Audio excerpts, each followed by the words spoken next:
कहानी के स्टार्टिंग में हम लोग साकुटो नाम का एक लड़के को देखते हैं, जहाँ पर वो नींद से उठकर पागलों की तरह सोचने लग जाता है कि आखिरकार वो लड़की थी कौन। और तभी हमें पास्ट का सीन दिखाया जाता है जहाँ पर साकुटो लाइब्रेरी पे पढ़ने के लिए आया था और वो अपना बुक ढूंढ ही रहा था। तभी अचानक से वो एक सेक्सी लड़की को देखता है जो कि बनी आउटफिट पहना हुआ था, जहाँ पर वो कहने लग जाता है कि आज का दिन कितना ज्यादा अच्छा है, इतने सालों बाद बुक ढूंढते ढूंढते लाइब्रेरी पे मुझे एक सेक्सी लड़की मिल ही गया। देखा, पढ़ने लिखने की उम्र है और यहाँ जहाँ पर वो ये देखता है कि वो तो वहाँ पर इधर उधर घूम रही थी जिसको कि कोई भी नोटिस नहीं कर रहा था। ये देखकर तो उसको समझ आ गया था कि कोई भी उसको देख नहीं पा रहा है। इसी वजह से आगे वो उस लड़की से पूछने लग जाता है कि तुम्हारा आउटफिट काफी ज्यादा सेक्सी है, क्या तुम एक पर्सनल रूम पे जाकर मेरे साथ बहुत सारा कुछ करना चाहोगे? राजा जी अपनी शक्तियों का पूरा इस्तेमाल कर रहे हो। उसका ये सारा कुछ बातें को सुनकर तो दूसरी साइड वो लड़की काफी ज्यादा शॉक्ड हो गई थी। वो कहती है कि अगर तुम मुझे देख पा रहे हो तो तुम ये सारा कुछ चीजें भूल जाना। ये कहकर वो लड़की जल्दी से वहाँ से चली जाती है। फिर अगले दिन का सीन दिखाया जाता है जहाँ पर हम लोग ये देखते हैं कि साकुटो तो अपने बहन के साथ एक ही बेड पे सो रहा था। समझ रहे हो ना? और आगे जब भी साकुटो उठकर ये देखता है वो उससे कहने लगता है कि तुम अभी बड़े हो चुके हो, इसी वजह से तुमको मेरे साथ सोने का बिल्कुल भी जरूरत नहीं है। ऐसा इसलिए क्योंकि रात पे वो सारा कुछ इमेजिन करते करते तो उसका हर बार खड़ा हो जाता है,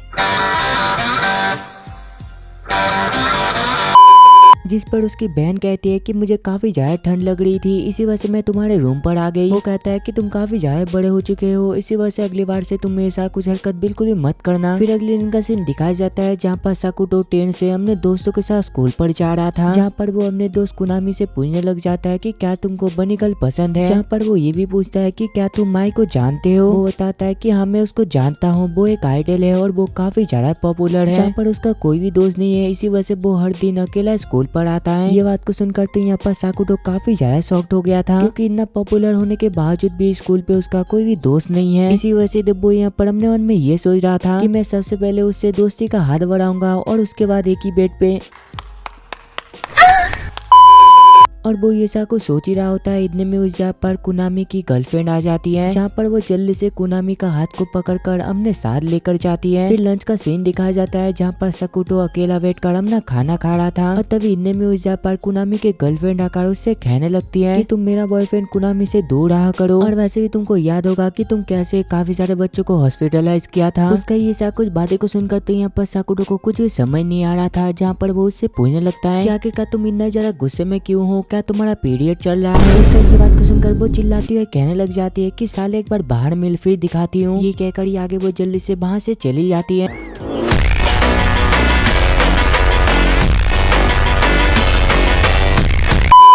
स्कूल के बाद का सीन दिखाया जाता है और यहाँ पर तो साकुटो अकेले ही अपने घर पर जा रहा था, और आगे जब भी वो स्टेशन पर जाता है वहाँ पर तो माई भी खड़ी हुई थी और वो तो काफी ज्यादा पॉपुलर था, इसी वजह से उसके पास कुछ लोग आ रहे होते हैं फोटो खिंचवाने के लिए, जो देखकर वो जल्दी से माई के सामने जाकर उन दोनों से कहने लगता है कि मैं जॉनी सिंह हूँ और मैं उससे भी काफी ज्यादा पॉपुलर हूँ, मुझसे भी फोटो खिंचवाओ। उसका ये बात को सुनकर वो बंदा उसको गाली देते हुए चुपचाप अपने गर्लफ्रेंड के साथ वहाँ से चला जाता है। उसको ऐसा कुछ करता हुआ देखकर आगे माई उसको थैंक यू कहती है। फिर कुछ देर बाद का सीन दिखाया जाता है जहाँ पर वो दोनों ट्रेन पे एक साथ बैठे हुए थे। माई पूछती है कि तुम तो वही बंदे हो ना जो कि हॉस्पिटलाइज हुआ था। वो बताता है कि हाँ तुमने बिल्कुल सही समझा, और क्या तुम मुझे बताओगे कि आखिरकार तुम बनी आउटफिट पहनकर क्या कर रहे थे लाइब्रेरी पे, और आखिरकार तुमको कोई देख क्यों नहीं पा रहा था, क्या ये कोई मैजिक है? लेकिन मानना पड़ेगा तुम उस टाइम पे काफी ज्यादा सेक्सी लग रहे थे। उसका ये बात को सुनकर तो यहाँ पर वो भी काफी ज्यादा शर्मा गई थी। वो बताती है कि ये उस दिन का बात है जब मैं घूमने के लिए थोड़ा सा बाहर गई थी, और शुरुआत में तो मुझे ऐसा लग रहा था कि इस जगह पर कोई मुझे पहचानता नहीं है, और बाद में जाकर मुझे रियलाइज हुआ कि इस जगह पर मुझे कोई भी देख ही नहीं पा रहा है। और शायद तुमको ये सब कुछ सुनकर अजीब लग रहा होगा। वो कहता है कि मुझे अजीब बिल्कुल भी नहीं लग रहा है, क्योंकि ऐसा पहले मेरे बहन के साथ भी कई बार हो चुका है, और मुझे जितना दूर पता है इसको एडोलेसेंस सिंड्रोम कहा जाता है, इसी वजह से मुझे तुम्हारी बात पर पूरा विश्वास है। ये कहकर ये आगे वो माई को अपने साथ अपने घर पर लेकर जाता है, और आगे जब भी वो उसके रूम के अंदर जाता है यहाँ पर तो उसको काफी ज्यादा अजीब लग रहा था, जहाँ पर उसको ऐसा लग रहा था कि कहीं वो उसके साथ कुछ गलत हरकत ना कर दे, और उसने जैसा इमेजिन किया था आगे साकुटो भी ठीक वैसा ही करता है, जहाँ पर वो जल्दी से अपना कपड़े को उतार कर उसको अपना बॉडी दिखाने लग जाता है।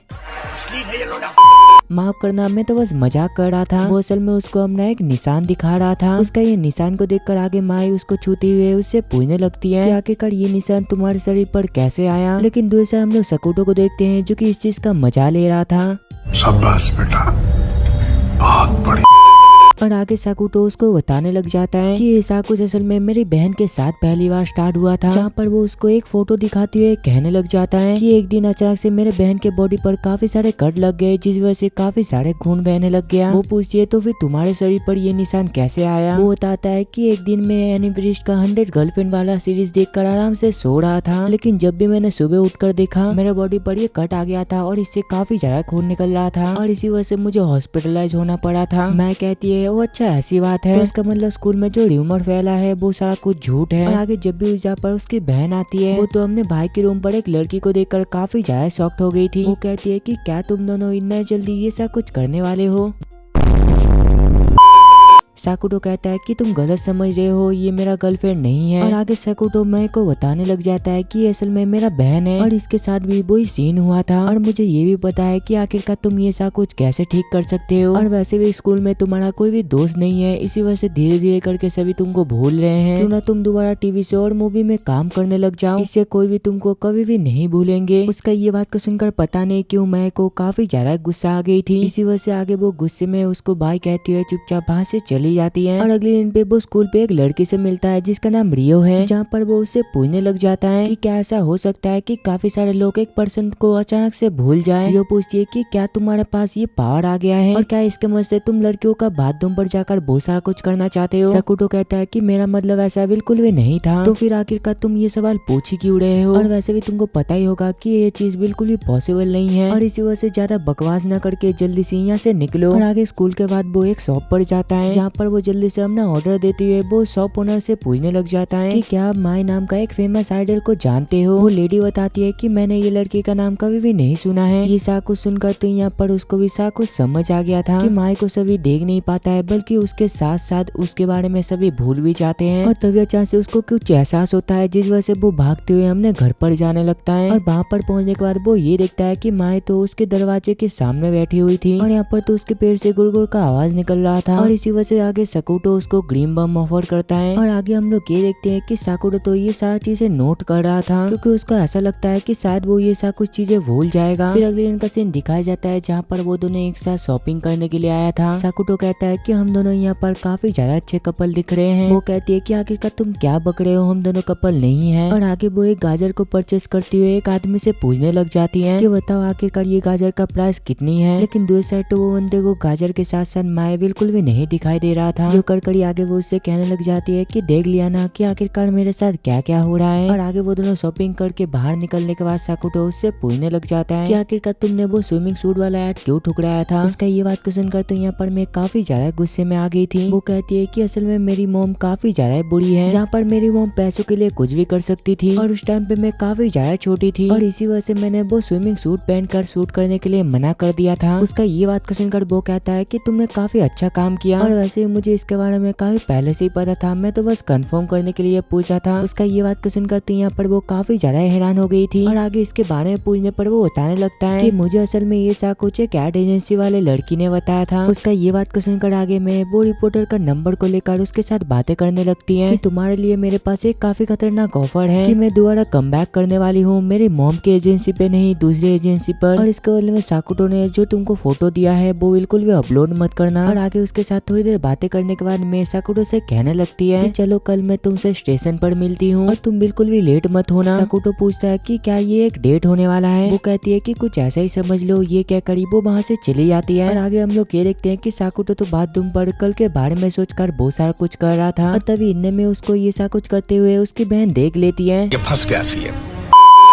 फिर अगले दिन का सीन दिखाया जाता है, जहाँ पर वो जल्दी से अपना कपड़े को डिसाइड कर वहाँ से निकल जाता है। जहाँ पर हम लोग ये देखते हैं कि वो तो जाते हुए काफी ज्यादा खुश लग रहा था, क्योंकि वो पहली बार किसी लड़की के साथ डेट पर जाने वाला है। लेकिन तभी अचानक से वो एक पार्क पर एक बच्ची को रोते हुए देखता है और आगे उससे इसके बारे में पूछने पर उसको पता चलता है कि वो लड़की तो असल में खो गई है। ये बात को जानने के बाद तो यहाँ पर साकुटो उसका मदद करने के लिए तैयार हो गया था, लेकिन वो उसका मदद करे इससे पहले उस जगह पर अचानक से एक लड़की आकर उसके पिछवाड़े पे एक जोरदार लात मारता है, जो कर कड़ी आगे वो उससे कहने लग जाती है कि ठड़की कहीं का, तुम एक छोटी सी बच्ची को परेशान कर रहे हो, क्या तुम इतना ज्यादा ठड़कीबाज हो। उसका ये बात को सुनकर वो कहने लग जाता है कि क्या तुम थोड़ा सा पागल हो, मैं तो बस ये बच्ची का मदद करने के लिए आया था। और आगे ये कंफर्म करने के बाद वो उससे माफी मांगती हुए कहने लग जाती है, अगर तुम चाहो तो तुम मेरे पिछवाड़े पर सेम टू सेम लात मार सकते हो। ये देखकर आखिरकार आपको क्या लग रहा है, क्या हमारा MC उसको लात नहीं मारेगा? नहीं नहीं नहीं, हमारा बंदा इतना अच्छा बिल्कुल भी नहीं है। जहाँ पर वो गुस्से में आकर उसके पिछवाड़े पे बिल्कुल सेम तरीके से लात मारता है, लेकिन हमारे MC का किस्मत इतना ज्यादा फूटा था, उसको ये ऐसा कुछ एक पुलिस ऑफिसर करते हुए देख लेता है। इसी वजह से आगे वो पुलिस ऑफिसर उन दोनों से इसके बारे में पूछकर उन दोनों को छोड़ देते हैं। और इस चक्कर में तो यहाँ पर सकुटो काफी ज्यादा लेट हो चुका था। इसी वजह से आगे वो जल्दी से भागते हुए मे के पास पहुंच जाता है। मैं पूछती है कि आखिरकार तुम इतना ज्यादा लेट कैसे हो गए, जिस पर आगे साकुटो भी उसको सा कुछ बातें बता देता है कि आखिरकार उसके साथ आज क्या क्या हुआ। और आगे वो दोनों एक ट्रेन पे बैठ कर कुरोकामा शहर पर जाने लगते हैं, जहाँ पर मैं उससे पूछने लग जाती है कि आखिरकार तुम मेरे साथ क्यों जा रहे हो। ऐसे हालत में तो सभी एक दूसरे का साथ छोड़ देते हैं, लेकिन आखिरकार तुमने ऐसा क्यों नहीं किया। वो बताता है कि मैं असल में मुसीबत में सबका मदद करता हूँ। जब मेरी बहन को एडोलेसेंस सिंड्रोम हुआ था उस टाइम पे तब किसी ने भी हमारा साथ नहीं दिया। और जब मेरे पेरेंट्स को इसके बारे में पता चला, मेरे मॉम डैड हमें छोड़कर चले गए और उस टाइम पे बस एक ही पर्सन था जो कि मेरा साथ दिया। मैं पूछती है कि क्या वो कोई लड़की थी। वो बताता है कि हाँ। उसका ये बात को सुनकर तो यहाँ पर मैं काफी ज्यादा दुखी हो गई थी। इसी वजह से आगे वो जल्दी से ट्रेन से उतर जाती है और आगे वो लोग एक बीच पर पहुंच जाते हैं, जहाँ पर सकुटो उसको बताने लग जाता है कि मैं काफी सालों पहले एक लड़की से मिला था और मैं ज्यादा बीच पर बिल्कुल भी नहीं आता था, लेकिन जब भी मैंने वो लड़की को देखा पहली नजर पे ही मुझे उससे प्यार हो गया। उसका ये बात को सुनकर मैं पूछने लग जाती है कि क्या तुम अभी भी उसको पसंद करते हो। वो बताता है कि मुझे अभी इसके बारे में बिल्कुल भी नहीं पता कि अभी मेरा फीलिंग्स उसके लिए क्या है। और तभी इनमें में उस जगह पर एक लेडी आ जाती है और ये लेडी तो असल में मैं का मॉम था। और आगे इसके बारे में पूछने पर वो बताने लगती है कि मैंने असल में अपने मॉम को इधर पर बुलाया था ताकि मैं मॉम की एजेंसी को छोड़कर एक दूसरे एजेंसी पे ज्वाइन हो सकूं। और आगे जब भी मैं अपने मॉम से बातें करने के लिए जाती है, यहाँ पर तो उसकी मॉम मेरे को देख ही नहीं पा रही थी। ये देखकर तो वहाँ पर वो दोनों ही काफी ज्यादा शॉक्ड हो गए थे, जहाँ पर मैं के मॉम साकुटो के पास जाकर उससे पूछने लग जाता है कि आखिरकार तुम मुझे इस जगह पर क्यों बुलाए हो, जल्दी से बताओ। वो बताता है कि असल में तुम्हारी बेटी तुम्हारे साथ बातें करना चाहती है। उसका ये बात को सुनकर तो मैं के मॉम को कुछ भी समझ नहीं आ रही थी। वो कहती है कि आखिरकार कौन बेटी, मेरा तो कोई भी बेटी नहीं है। ये बात को सुनकर तो यहाँ पर साकुटो काफी ज्यादा गुस्से में आ गया था, जहाँ पर वो कहने लग जाता है कि क्या आपको अपने बेटी के बारे में भी याद नहीं है। उसका ये सा कुछ बातें सुनकर तो माई के मॉम को काफी ज्यादा गुस्सा आ गया था। इसी वजह से आगे वो गुस्से में वहाँ से चली जाती है। और आगे साकुटो काफी सारे लोगों से माई के बारे में पूछता है, लेकिन किसी को भी तो माई के बारे में बिल्कुल भी याद ही नहीं था। इसी वजह से तो वो यहाँ पर काफी ज्यादा निराश हो गई थी, जिस वजह से वो वहाँ से जाने लगती है। इसी वजह से आगे वो उसको रोकती हुए कहने लग जाती है कि तुम ज्यादा टेंशन मत करो, और वैसे भी कोई तो होगा जो कि तुमको देख और सुन सकता है। और आगे वो लोग ट्रेन से और एक नई जगह पर जाते हैं और वहाँ पर भी साकुटो काफी सारे लोगों से मई के बारे में पूछता है, लेकिन यहाँ पर भी किसी को भी उसके बारे में बिल्कुल भी नहीं पता था। और इसी वजह से थक हार कर आगे वो लोग एक होटल में चले जाते हैं और वहाँ पर पहुंचने के बाद मैं कहने लग जाती है कि मैं बाथरूम पर नहाने के लिए जा रही हूँ, इसी वजह से तुम बिल्कुल भी बाथरूम पर झांकना मत। साकुटो कहता है अगर मैं सच कहूँ तो तुम काफी ज्यादा क्यूट दिखते हो, और इसी वजह से मैं ये सा कुछ करने के बारे में कभी भी सोच भी नहीं सकता, और इसी वजह से आज तुम मेरे ऊपर भरोसा कर सकते हो। और आगे जब भी मैं नहाने के लिए जाती है, साकुटो अपने दोस्त कुनामी को फोन कर पूछने लग जाता है कि क्या तुमको मैं के बारे में पता है। वो कहता है कि हाँ मुझे उसके बारे में याद है। ये सुनकर तो यहाँ पर साकुटो काफी ज्यादा शॉक्ड हो गया था, और आगे वो फुटावा को कॉल करके उसको साको सिचुएशन बताते हुए कहने लग जाता है कि मैं अभी ये चाहता हूँ कि तुम अभी मेरा मदद करो। फिर कुछ देर बाद का सीन दिखाया जाता है जहाँ पर वो दोनों एक ही बेड पर एक साथ सो रहे थे, जहाँ पर वो कहने लग जाती है कि मैं गायब होना बिल्कुल भी नहीं चाहती हूँ, मुझे असल में हमेशा ही तुम्हारे साथ रहना है। ये कहकर ही आगे वो जल्दी से वहाँ पर ही सो जाती है। फिर सुबह का सीन दिखाया जाता है और अभी भी साकुटो तो बस उसको ही देखे जा रहा था, जहाँ पर हमें पता चलता है कि उसने तो पूरा रात बस उसको ही देख रहा था। इसी वजह से आगे मैं उससे पूछने लग जाती है कि क्या तुमने रात पर सोए नहीं। वो कहता है कि मेरे बाजू में इतना क्यूट लड़की सो रहा है तो आखिरकार मुझे कैसे नींद आएगा। और आगे वो लोग डायरेक्ट स्कूल पर चले जाते हैं, जहाँ पर साकुटो सीधा रियो के पास जाकर उससे पूछने लगता है कि क्या तुमको माया अभी भी याद है। वो कहती है कि हाँ मुझे पता है, लेकिन काफी सारे स्टूडेंट उसके बारे में भूल चुके हैं। जिस पर साकुटो उससे पूछने लग जाता है कि क्या तुमको इसके बारे में सॉल्यूशन पता चला। वो बताती है कि एक सॉल्यूशन तो है, असल में मुझे एक चीज के बारे में पता चला है कि कोई भी अगर रात पर सो जाएगा तो वो अगले दिन ही मई के बारे में भूल जाता है। उसका ये बात को सुनकर तो साकुटो को भी सारा कुछ समझ आ गया था, जहाँ पर वो अपने मन में कहने लग जाता है अगर मैं कल सो जाता तो मैं अभी मई के बारे में सारा कुछ भूल जाता। इसी वजह से आगे वो उसी दिन घर पर जाकर काफी सारे टैबलेट और सिरप को पीने लग जाता है। वो इन सारी चीजें इसलिए कर रहा था क्योंकि वो मई को बिल्कुल भी भूलना नहीं चाहता है। और आगे इस चीज के बारे में उसके बहन के पूछने पर वो बताने लगता है कि मैं असल में अपना एग्जाम के लिए थोड़ा सा तैयारी कर रहा हूँ। लेकिन दूसरी साइड तो सकुटो एक नोटबुक पर आज और कल के बारे में सारा कुछ लिख रहा था और वो ये सारा कुछ इसलिए कर रहा था ताकि अगर वो बाई चांस उसको भूल जाएगा तो वो ये नोटबुक को पढ़कर उसको दोबारा याद कर लेगा। फिर अगले दिन का सीन दिखाया जाता है और यहाँ पर तो मैं उसके घर पर उसको लेने के लिए आया था, जहाँ पर वो लोग बातें करते हुए स्कूल के तरफ जाने लगते हैं। और यहाँ पर हमें पता चलता है कि आज तो असल में उन लोग का एग्जाम था और एग्जाम के टाइम पे तो वो काफी देर से बस एक ही चीज के बारे में सोच रहा था कि मुझे किसी भी हालत में सोना नहीं है क्योंकि मैं को बिल्कुल भी भूलना नहीं चाहती हूँ। जहाँ पर वो काफी मेहनत से एग्जाम को लिखकर बाहर आ जाता है और आगे बाहर आने के बाद वो रियो से पूछने लग जाता है कि क्या तुमको अभी भी मैं के बारे में याद है। लेकिन अब की बार तो वो उसके बारे में सारा कुछ भूल गया था और आगे जब भी वो ट्रेन से हमने घर पर जा रहा था उसके इतना खराब हालत को देखकर उसके दोस्त उससे पूछने लगता है कि क्या तुम मुझे बताओगे आखिरकार तुम्हें हुआ क्या है, तुम तो आज बिल्कुल ज़ॉम्बी की तरह लग रहे हो। और आगे हम लोग ये देखते हैं कि वो तो बिना सोए और एक दिन सर्वाइव कर लिया था और इसका इतना बुरा हालत को देखकर मेरे को भी समझ आ गया था कि वो काफी दिनों से सोया नहीं है। इसी वजह से वो उसी दिन उसके घर पर चला जाता है और दूर से हम लोग सकुटो को देखते हैं और यहाँ पर तो उसका हालत दिन ब दिन काफी ज्यादा खराब होता जा रहा था, जहाँ पर सकुटो उससे पूछने लग जाता है कि क्या तुम दोबारा वो बनी आउटफिट को पहनोगे, जिस पर मैं उसका गाल को खींचते हुए कहने लग जाती है कि मैं ऐसा बिल्कुल भी नहीं करने वाली। और आगे जब भी वो दोनों एक साथ पढ़ाई करने लगते हैं अचानक से सकुटो सोने वाला होता है, जहाँ पर हमें पता चलता है कि मैंने तो उसके कॉफी में टैबलेट डाल दिया था, इसी वजह से तो वो वहाँ पर सोने वाला होता है। उसको सोते हुए देखकर आगे मैं उससे कहने लगती है कि तुम्हारा बहुत बहुत शुक्रिया मेरे साथ इतना दिनों तक रहने के लिए और तुम बस मेरी वजह से इतना दिनों से सोए नहीं हो, इसी वजह से मैं ये चाहता हूँ कि तुम बस मेरी वजह से अपनी जिंदगी को इतना ज्यादा मुश्किल में मत डालो। फिर अगले दिन का सीन दिखाया जाता है और जब भी वो अपना नोटबुक को पढ़ता है उसको तो ये सब कुछ चीजें बिल्कुल भी यकीन ही नहीं हो रहा था। फिर कुछ देर बाद का सीन दिखाया जाता है और यहाँ पर तो वो अपने दोस्त के साथ स्कूल पर जा रहा था और आगे जब भी वो एग्जाम देने लगता है यहाँ पर तो उसके सामने काफी सारे टफ क्वेश्चन आए थे, लेकिन तभी अचानक से उसको याद आने लगता है कि उसने तो ये सवाल कहीं पर पढ़ा है और आगे उसको धीरे धीरे मैं के बारे में सारा कुछ याद आने लगता है और आगे कुछ ही देर में उसको मैं के बारे में सारा कुछ याद आ जाता है। इसी वजह से आगे वो जल्दी से एग्जाम को छोड़कर ग्राउंड की तरफ भागने लगता है, जहाँ पर वो जाते हुए अपने मन में कहने लग जाता है कि कुछ ही हो जाए मैं पूरी दुनिया को मैं के बारे में सारा कुछ याद दिला कर ही रहूंगा। जहाँ पर वो सबसे पहले स्कूल के ग्राउंड पे जाकर चिल्लाते हुए कहने लग जाता है कि मेरा नाम सकुटो है और मैं नाम का लड़की को काफी ज्यादा पसंद करती हूँ। शुरुआत में तो यहाँ पर सभी स्टूडेंट उसको इग्नोर मार रहे थे, लेकिन आगे जब भी वो ये कहता है कि मैं का हाथ को पकड़ना चाहता हूँ और उसके साथ डेट पर जाना चाहता हूँ, उसका ये बात को सुनकर तो यहाँ पर सभी स्टूडेंट बाहर आकर उसको ही देखे जा रहे थे और तभी इनने में उस पर मैं आकर कहने लग जाती है कि मैं तुमको सुन सकती हूँ, इसी वजह से तुमको चिल्लाने की बिल्कुल भी जरूरत नहीं है। उसको हमने सामने देखकर तो यहाँ पर वो भी काफी ज्यादा खुश हो गया था, जहाँ पर वो कहने लग जाता है कि मेरे पास यही एक मौका था सबको तुम्हारे बारे में याद दिलाने का और मैं अभी जो कुछ भी कहा वो बिल्कुल सच है। उसका ये बात को सुनकर तो यहाँ पर मैं इमोशनल होकर उसके तरफ बढ़ रही थी। ये देखकर तो दूसरा सकुटो को ऐसा लग रहा था कि शायद वो दोनों अब गले मिलेंगे, लेकिन हमारे लौंडिया भी यहाँ पर थोड़ी ना कम थी, वो सीधा जाकर उसको एक कस के थप्पड़ मारती है। ये कर आगे वो उससे कहने लगती है कि तुमने मुझे प्रॉमिस किया था ना कि तुम मुझे बिल्कुल भी नहीं भूलोगे, तो आखिरकार तुम कैसे मुझे भूल गए। सकुटो कहता है कि प्लीज मुझे माफ कर देना, लेकिन मैं सच में तुमको काफी ज्यादा पसंद करता हूँ। दूसरे हम लोग सभी स्टूडेंट को देखते हैं जो कि एक दूसरे से बातें कर रहे होते हैं कि क्या तुमको पता है मैं और सकुटो के बीच क्या रिलेशन है। और यहाँ पर हमें पता चलता है कि सभी स्टूडेंट को तो मैं के बारे में सारा कुछ याद आ गया था और आगे हमें 27 जून का सीन दिखाया जाता है और आज तो सकुटो का बहन टीवी पर न्यूज देख रही थी, जो देखकर आगे सकुटो जल्दी से अपने स्कूल के लिए निकल जाता है और स्कूल पहुंचने के बाद वो अपने दोस्तों से मिलता है और जल्दी से क्लास पर चला जाता है। और आगे लंच टाइम पर तो वो और मैं एक साथ लंच कर रहे थे, जहाँ पर हमें पता चलता है कि सकुटो का कन्फेशन तो करीब 1 महीने से ज्यादा हो चुका है, लेकिन अभी तक मैंने उसको जवाब नहीं दिया है, क्योंकि मैंने उस दिन उससे ये कहा था कि अगर वो 1 महीने तक हर दिन उसको आई लव यू कहता है तो वो उसका प्रपोजल को एक्सेप्ट कर लेगा। और इसी वजह से हर दिन की तरह आज सकुटो भी उसको आई लव यू कहता है। मैं कहती है कि करीब 1 महीने से एक ही चीज को सुन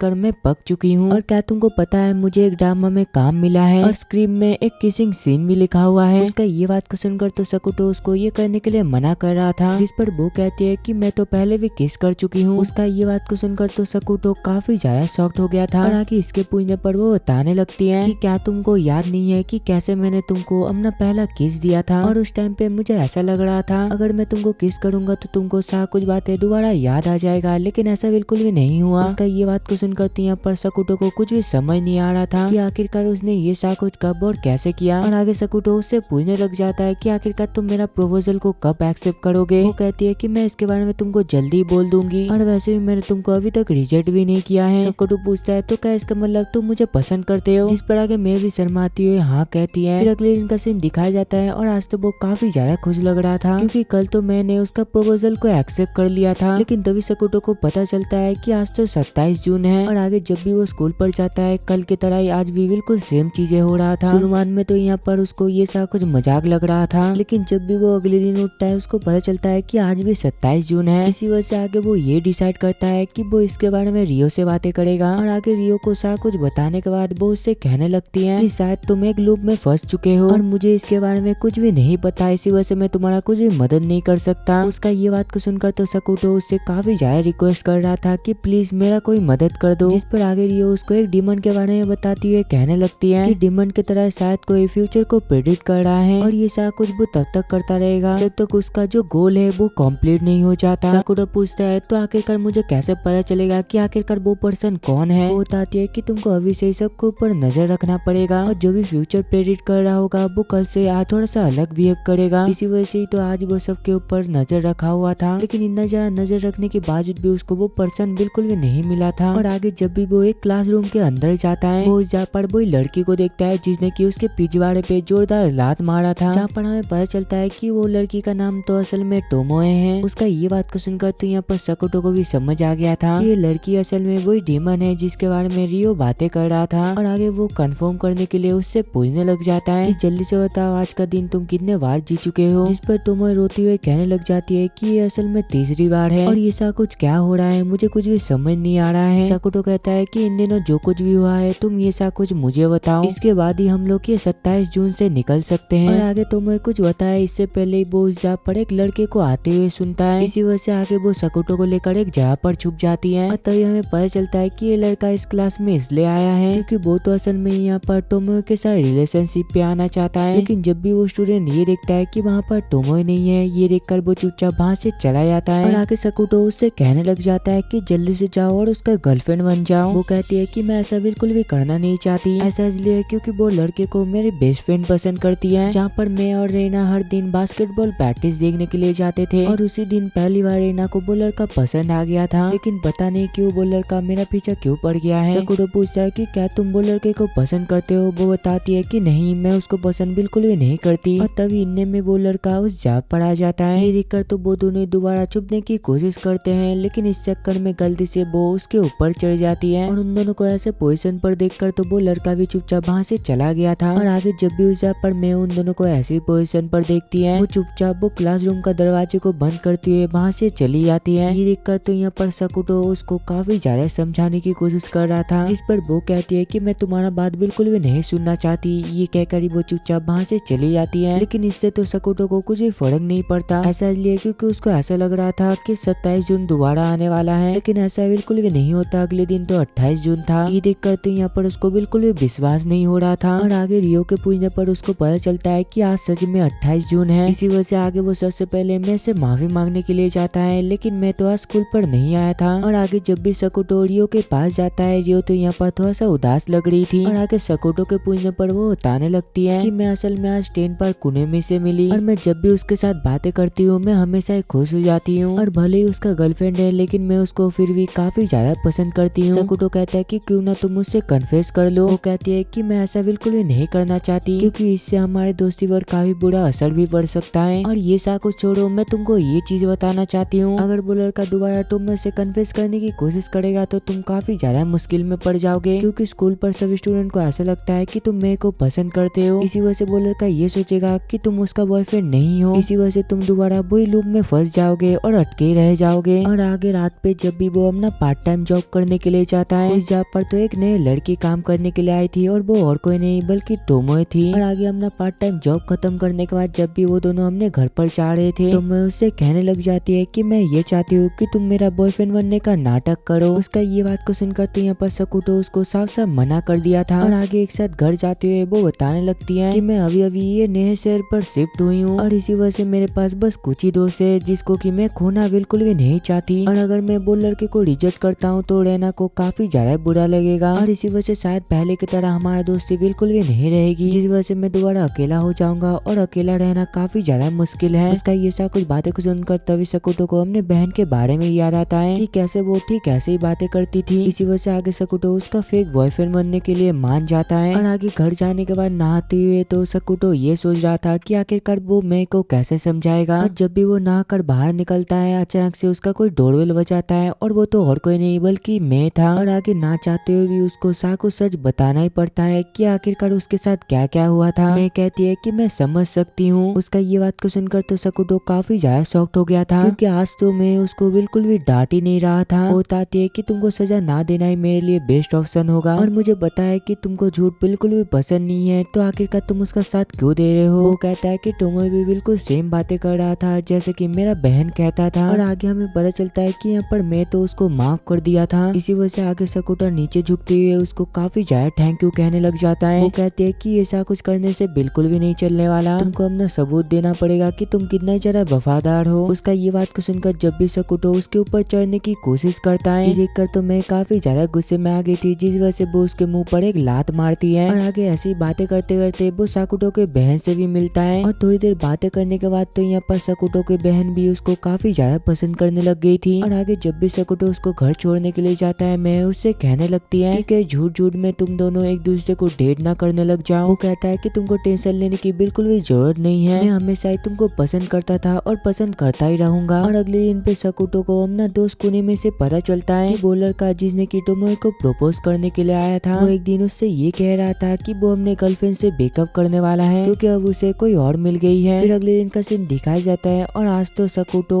और टोमो एक साथ डेट पर आए थे, जहाँ पर हमें पता चलता है कि ऐसा कुछ तो एक फेक डेट था। और आगे वो लोग कैसे ही एक जगह पर खड़े होकर एक दूसरे से बातें करने लगते हैं, लेकिन तभी वो ये देखती है कि समंदर पर तो उसका एक क्लासमेट खड़ी हुई थी। और आगे जब भी वो लोग उससे मिलने के लिए जाते हैं उसको पता चलता है कि यहाँ पर तो उसका एक फोन चार्म गुम हो गया है। इसी वजह से आगे वो दोनों उसका फोन चार्म को ढूंढने में मदद करने लगते हैं। और आगे काफी ढूंढने के बाद तो यहाँ पर टोमो को वो चीज मिल गया था। और आगे जब भी वो उस चीज को उठाने के लिए जाती है वो गलती से नीचे गिर जाती है, और इस चक्कर में तो वो पूरा ही भीग गई थी। और अगले दिन पे हमें पता चलता है कि उसको तो जुकाम हो गया था, जहाँ पर हम लोग ये देखते हैं कि वो तो स्कूल के नर्स ऑफिस में आराम कर रही थी। उसका ये हालत को देखकर सकुटो उससे पूछने लग जाता है, अगर तुम इतना ज्यादा बीमार थे तो आखिरकार तुम इस जगह पर क्यों आए। वो बताती है कि अगर मैं एक दिन भी अपने दोस्तों से बातें नहीं करूंगी तो मैं अपने दोस्तों से पीछे रह जाऊंगी। सकुटो कहता है कि एक दिन अगर तुम अपने दोस्तों से बातें नहीं करोगे तो कुछ भी नहीं होगा, इसी वजह से तुमको घर पर रेस्ट करना चाहिए था। फिर कुछ दिनों बाद का सीन दिखाया जाता है जहाँ पर टोमो तो बिल्कुल ठीक हो गई थी। और आगे पार्ट टाइम के दौरान टोमो उससे पूछने लग जाती है कि तुम्हारा और मैं के बीच कैसा चल रहा है। वो बताता है कि मैं अभी तक मुझे अपना जवाब नहीं दिया है। उसका ये बात को सुनकर तो टोमो उसका काफी ज्यादा मजाक उड़ा रही थी कि सच में तुमसे एक लड़की भी नहीं पटा।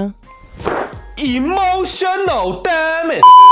फिर रात का सीन दिखाया जाता है जहाँ पर मैं सकुटो को कॉल कर उससे कहने लगती है कि मैं असल में तुम्हारा आवाज सुनना चाहती थी, इसी वजह से मैंने तुमको कॉल किया। वो कहता है कि मैं भी थोड़ा सा तुम्हारे साथ बातें करना चाहता था, जिस पर वो पूछने लग जाती है कि कहीं तुम मेरे बारे में सोचती है वो सा कुछ काम तो नहीं कर रहे हो। सकुटो कहता है कि इसके बारे में हर बार तुमको कैसे पता चल जाता है। और आगे मैं उससे पूछने लग जाती है कि आखिरकार तुम दोनों के बीच फेक डेट कैसा चल रहा है। वो कहता है कि अब तक तो सा कुछ सही चल रहा है। उसका ये बात को सुनकर तो दूसरी मैं थोड़ा सा जेलस फील कर रही थी, इसी वजह से आगे वो उससे पूछने लगती है कि क्या तुम तुरंत ही मेरे से मिलने के लिए मेरे घर पर आओगे। वो कहता है कि अगर तुम मुझे एक हक करने दोगे तो मैं तुम्हारे घर पर जरूर जाऊंगा। उसका ये बात को सुनकर मैं साफ साफ उसको मना कर देती है। फिर अगले दिन का सीन दिखाया जाता है जहाँ पर ये स्कूल पर कुनामी के बारे में सोच रही थी, और इतने में उस जगह पर कुनामी आ जाता है। उसको इस जगह पर अचानक से देखकर तो वो काफी ज्यादा शॉक्ड हो गया था। और आगे जब भी कुनामी उससे सकुटो के बारे में पूछता है तब इतने में उस जगह पर सकुटो आ जाता है। लेकिन जब भी वो ये देखता है कि वो दोनों तो एक दूसरे से बातें कर रहे थे, जो देखकर वो जल्दी से गेट को बंद कर देता है। उसका ये हरकत को देखकर तो यहाँ पर ये हद से ज्यादा घबरा गई थी, इसी वजह से वो जल्दी से उसका कॉलर को पकड़ते हुए उससे कहने लगती है कि आखिरकार तुम ये सा कुछ क्या कर रहे हो, अगर तुम ऐसे करोगे तो कुनामी को इसके बारे में सा कुछ पता चल जाएगा। और यहाँ पर तो कुनामी को कुछ काम था, इसी वजह से वो उन दोनों को बाय कहते हुए जल्दी से वहाँ से चला जाता है। और आगे रियो उससे पूछने लग जाती है कि आखिरकार तुम यहाँ पर मुझसे मिलने के लिए क्यों आए हो। वो कहता है कि मैं तो बस तुमको ये बताने के लिए आया था कि हम दोनों के बीच सा कुछ सही चल रहा है, और क्या तुम मुझे बताओगे आखिरकार वो 27 जून वाला लुक क्यों हुआ था। वो कहती है कि तुमने मुझसे ये कहा था कि वो ही असल में वो डीमन है, और वो तो उस दिन बार बार ये डे को रिपीट कर रहा था ताकि उसका मनपसंद फ्यूचर उसको मिलना चाहे। और अभी वो ये फ्यूचर के साथ काफी ज्यादा खुश है, और इसी वजह से वो अभी कुछ भी हरकत नहीं कर रही है। और तुमने मुझसे ये कहा था कि ऐसा कुछ कैसे हो रहा है, उसको भी इसके बारे में बिल्कुल भी पता नहीं है, लेकिन अगर वो ये सा कुछ चीजें अपने मर्जी से कर सकता है तो वो एक असली डीमन है। और आगे पार्ट टाइम जॉब के दौरान कोनोमी को पता चलता है कि वो और टोमोई तो असल में रिलेशनशिप पर है। ये जानने के बाद आगे कोनोमी उसको बताने लगता है कि मैंने स्कूल पर एक अफवाह सुना है कि टोमोई बिल्कुल भी अच्छी लड़की नहीं है, जहाँ पर वो हमेशा तुम्हारे साथ बहुत सारा कुछ करता है। समझ रहे हो? समझ रहे हो? समझ रहे हो?